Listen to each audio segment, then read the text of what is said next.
Video में मोहब्बत का बहुत पावरफुल अमल लेके आया हूँ। आपको मैं बताऊंगा कि आपने इस अमल को करना कैसे है। इस अमल को करने के लिए आपको सबसे पहले महबूब की तस्वीर की ज़रूरत होगी। जैसा कि आपको सामने ये तस्वीर है, इस तरह की तस्वीर लेनी है, लेकिन पासपोर्ट साइज़ में लेनी है। ये बड़ी तस्वीर है।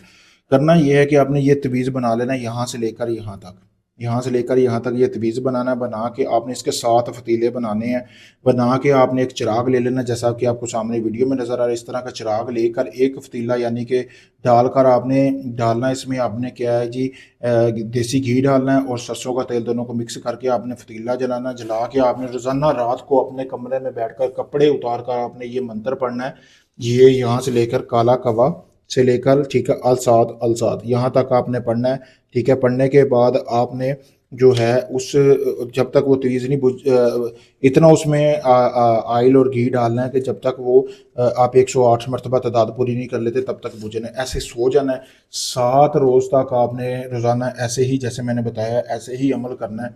ठीक है, तो रोज़ाना नया तवीज़ बनाना है। फिर कमाल देखे 7 रोज़ के अंदर अंदर आपका महबूब चाहे आपके करीब हुआ तो खुद रब्ता करेगा, अगर आपसे दूर है तो आपके साथ कॉल पे लाजमी रब्ता करेगा। बहुत पावरफुल अमल है, जैसे बताया वैसे ही करेंगे। मेरा नंबर दिया गया, मुझसे इजाज़त लेकर करें। अगर ये आप अमल नहीं कर सकते, आप चाहते सारा अमल मैं करके दूँ, आप चाहे दुनिया के किसी भी कोने में, Pakistan, India, UK, Canada, Oman, Dubai, मस्कत, आप मेरे दिए गए व्हाट्सअप नंबर पर रब्ता करके अपना कोई भी जायज़ नाजायज़ काम करवा सकते हैं। आपको बाकायदा वीडियो प्रूफ दिया जाएगा, ना कि ढोंगी अमलों की तरह सिर्फ ज़ुबान से बोला जाएगा कि आपका काम चल रहा है।